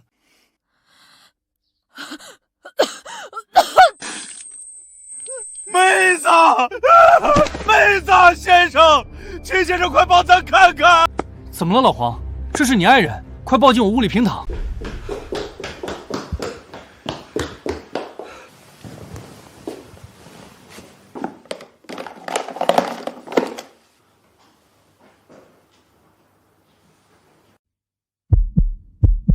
秦先生，大仙，你救救他，你用仙法救救他呀！老黄，脉搏停了，这是长期劳累导致的心力衰竭，准备后事吧。你是神仙，你救救他，你一定有办法的。老黄，脉搏停了，这是长期劳累导致的心力衰竭，准备后事吧。你是神仙，你救救他，你一定有办法的。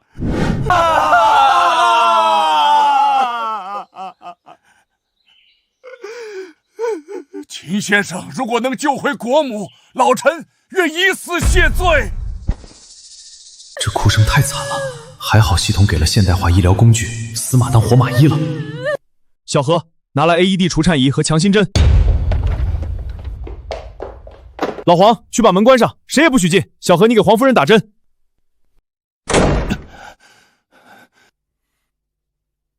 用我之前教你的方法，电击。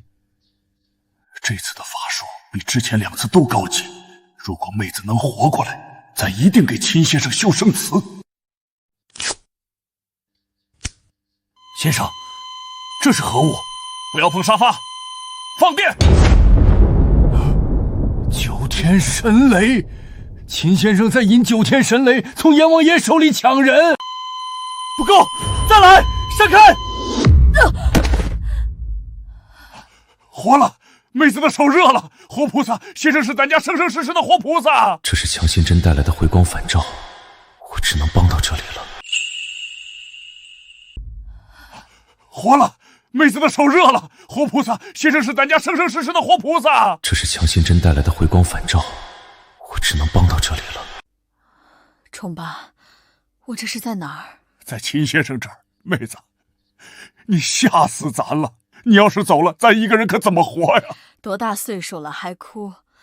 我这不是被秦先生从鬼门关拉回来了吗？先生，老婆子这条命是你给的，老婆子谢谢您了。黄大妈，您别说话了，好好歇着。您这病得有一段时间了吧？老黄，你是一点心都没有啊！崇巴，这不怪你，是我刻意隐瞒的。宋老呢？老匹夫差点害死你！咱让他在外头跪着，等你好利索了，咱活剐了他。糊涂，让他进来。娘娘，老臣万死，老臣差点成了千古罪人啊！宋老，你抬起头来看看，救活我的不是四书五经，是秦先生这冒着电光的奇技银巧。难道真是我错了？但若是没有你肚子里的四书五经，你也不会为了大明的根基宁死也在劝谏。宋老啊，秦先生的学问能救命，能强国；你的学问能正心，能立骨。娘娘圣明，秦先生，老朽知错了。这个大明村爱 cos 是没救了，不过黄大妈真是个当妇女主任的好苗子，几句话就把村里的矛盾给化解了。老黄，你们那儿条件差，这2天就让黄夫人住我这里吧。明村爱 cos 是没救了，不过黄大妈真是个当妇女主任的好苗子，几句话就把村里的矛盾给化解了。老黄，你们那儿条件差，这2天就让黄夫人住我这里吧。秦先生，这店真是神了，不用柴火就能把饭煮熟。大妈，一眼没看见，您咋又干活去了？赶紧去歇着，让皇帝来切。不碍事儿。老大、老四，过来喝汤。老大，你性子仁厚，随我。但秦先生那句话说的对，饿着肚子谈仁义是画大饼。以后你当了家，得用先生教的实学，让底下人吃饱。儿子记下了。老四，你脾气暴。你还记得秦先生前2天院子里那个蒸汽锅炉吗？记得啊，先生说得装个减压阀，不然压力太大就会炸膛。对，老大就是那个锅炉，装的是天下的百姓，你就是外面那层最硬的金刚，得护着它。可如果你这层钢从里面往锅炉上撞，这个家就炸了，明白吗？娘，儿子就是死也是大哥手里的刀，绝不让咱们家炸膛。这家人连女眷也是官迷。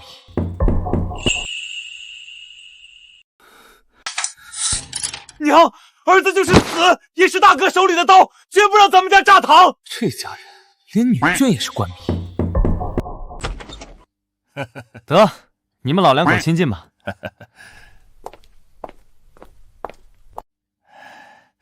妹子，等你全好了，让老大监国，咱带你去巡视天下。崇八，你还记不记得当年在郭大帅营里，你犯了错被关禁闭，我偷偷在怀里揣了一块刚烙好的烧饼给你送去。记得，妹子的胸口都烫烂，没有你那块饼，咱早饿死了。只要你和孩子们好好的，我就什么都不怕。呸！乱说什么？秦先生给你治好了，你得陪咱长命百岁。咱去给你换水。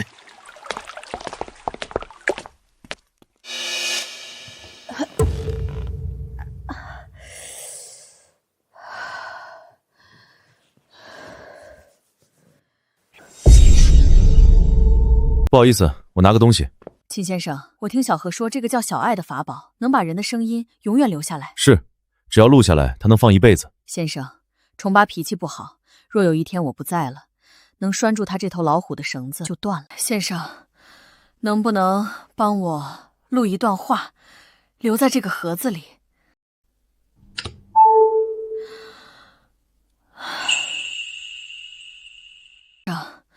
能不能帮我录一段话，留在这个盒子里？秦先生救了皇后，更救了大明的万世基业。论功行赏，钟书胜军机处拟个章程出来。老臣宋濂有本要奏。宋老，你又要死谏？老臣就是要死谏。老宋头，你没良心！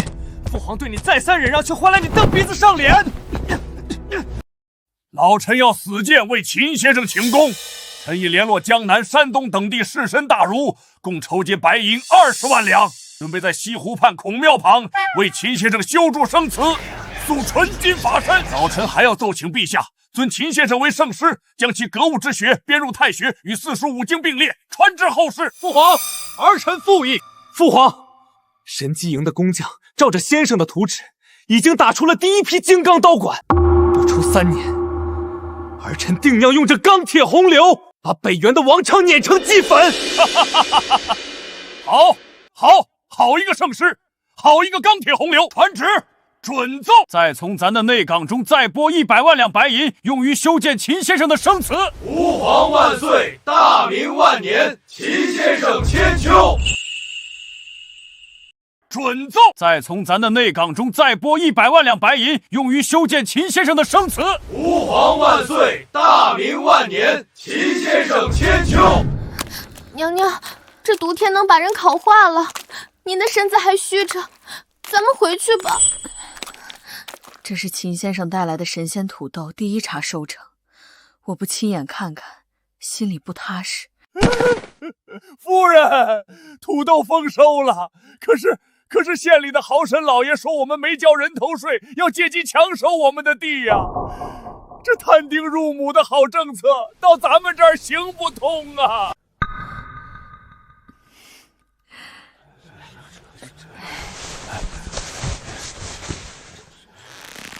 乡亲们别怕，陛下亲自立下的良法，天王老子也改不了。这是我家里省吃俭用攒下的，拿去换些米粮和盐吧。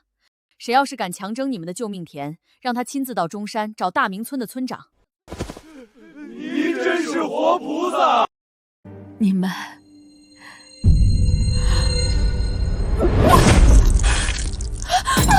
娘娘，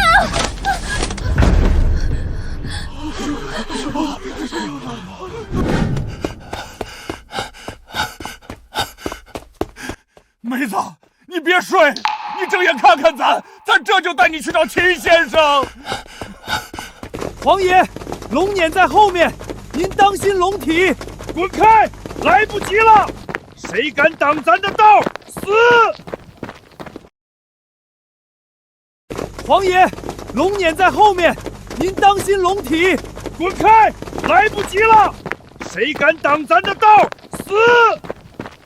只知道是好心的贵夫人，谁知道这是皇后娘娘啊！娘娘，你可不能有一点闪失啊！求老天爷开眼，保佑皇后娘娘！丁，检测到庞大且纯粹的感恩民意，国运激荡，教化进度大幅跨越，势力恢复至50%。这么多人顶着酷暑跪求，黄大妈平时得做了多少工作，才能换来这种级别的民心？正是有她这样的基层管理者，华夏才迎来了真正的复兴。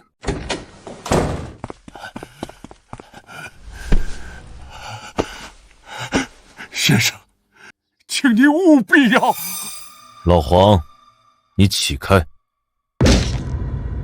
先生，今天不管是从阎王手里还是死神手里，我都得把黄大妈给你抢回来。还请秦先生施法救我爱妻。先生，今天不管是从阎王手里还是死神手里，我都得把黄大妈给你抢回来。还请秦先生施法救我爱妻。该死！广谱抗生素用完了，多脏器衰竭引发的全面感染，必须上提纯青霉素。先生，何为青霉素？去哪儿买？我让二虎去买。二虎在，来不及了，等你们翻出大山，什么都晚了。买不到，我们自己造。黄标皇帝，都给我滚过来！这是一场生物化学的奇行军，我只教一遍，错一步，你们娘就死定了。听懂了吗？懂。先生下令吧。黄标，研磨木炭，做活性炭过滤层，铺3层纱布，不许有任何杂质。朱棣，控制温度，用冷水萃取，不能热，热了全毁了。老四，手，别管我，继续。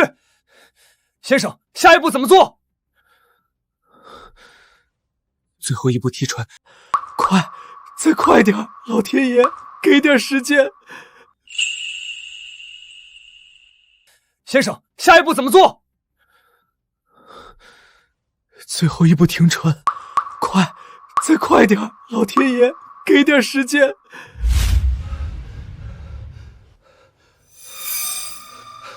出来了，大哥，秦先生，我们把这仙药造出来了。老天爷到底还是喜欢好人。黄大妈有救了，快给我。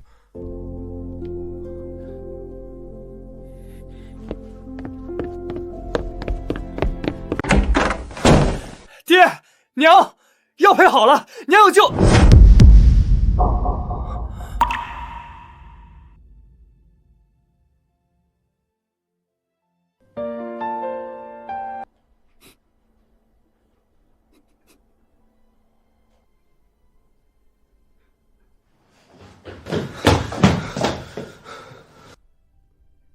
不会的，秦先生说了能救的。娘，你把嘴张开喝一口啊！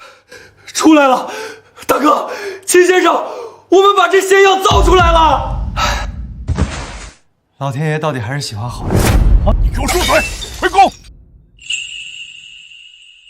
别喊了，你娘她刚刚走了。不会的，我娘吉人自有天相，一定还会有办法的。你给我住嘴！回宫！宋言，皇后发病前一日，你在中山外大吵大闹，说秦先生是妖道。说朕毁了天下根基，是也不是？老臣有罪，老臣不该在那个时候惊扰娘娘凤体。惊扰，你是是生生把他气死的。他为了护着你这个老匹夫，才急火攻心，吐了血。娘娘千古贤后，老臣万死难辞其咎。但老臣当日所言皆是肺腑。肺腑？你那点肺腑之言，抵得上皇后的命吗？二虎，把宋濂拖到午门，凌迟处死。末相在。传旨，坤宁宫36个贴身宫女全部赐死，给皇后陪葬。臣谢恩。父皇，刀下留人。母后生前最敬重宋师，你若杀他，母后在天之灵如何安息？你闭嘴！他就是太仁慈，才会被你们这群酸腐书人欺负。朕今日就是要替他杀个干净。那坤宁宫的宫女呢？他们是受了母后的严令才不敢声张。父皇杀他们，是在陷母后于不义。你还敢教训你爹？咱的发妻没了，杀几个奴才陪葬，还要看你的脸色。父皇，大哥说的对，不能滥杀无辜。秦先生若是知道您如此暴虐，定会寒心。神仙又如何？他连朕的女人都救不活，朕还要顾及他寒心？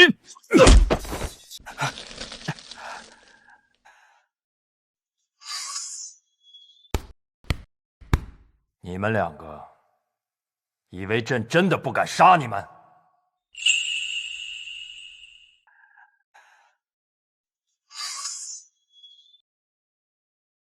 你们两个以为朕真的不敢杀你们？陛下息怒，陛下保重龙体。咱今天把话放在这儿，谁再敢为宋濂和那些宫女求情半句，立刻杖毙。父皇若非要杀，就先打死儿臣。来人，把太子和燕王给朕拖出去，闭门思过。没有朕的旨意，谁也不许放他们出来。二虎，去午门监斩。是。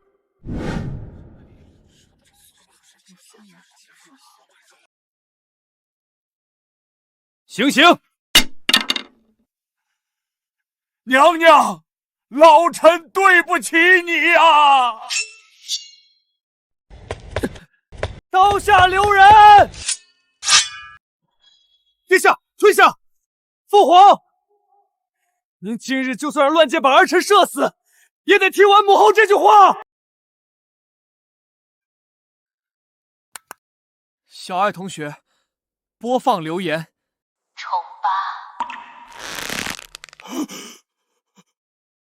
八，世人都怕你，但在我心里，你永远是当年那个连抱孩子都不敢的傻汉子。老大出生的那晚，你发誓要打出一个太平天下，你说绝不让天下的穷苦人再掉一滴眼泪。可是重八，天下太平了，你却成了那个让所有人掉眼泪的人。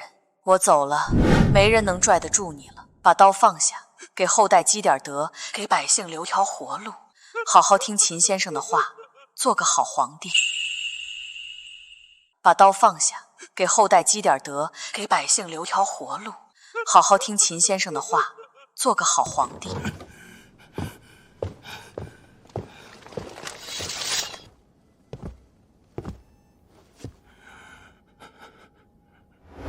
妹子，咱错了，咱把刀放下。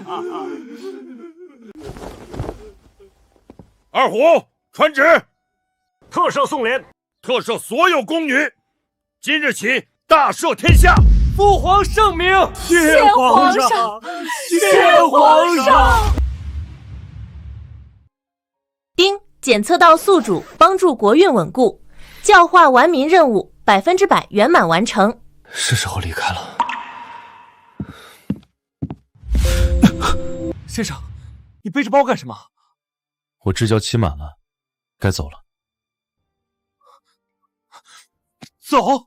去哪儿？去下一个贫困区。不行，我不让！大明村不能没有先生。父皇，父亲还不知道，他要是知道我没拦住，你会打死我的。皇帝，天下无不散之筵席，我把科学的底子交给你们了。老黄那边我也留信了。刀片刚打出来，大哥还没学会管财务基础，你不能走，我这就去叫大家，你叫大家来。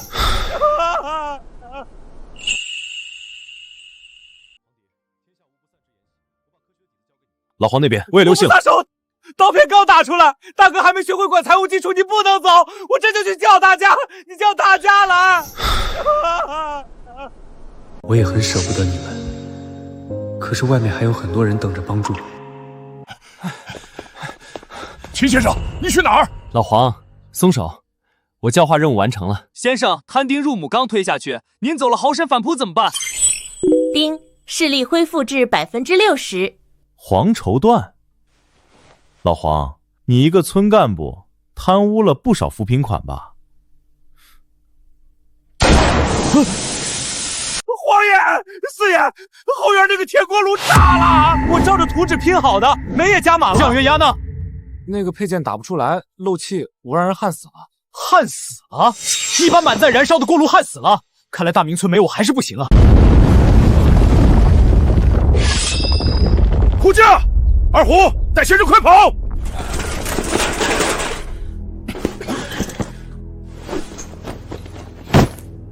拿湿毛巾和扳手来。先生不走了？走个屁！没我，你们早晚把自己炸死。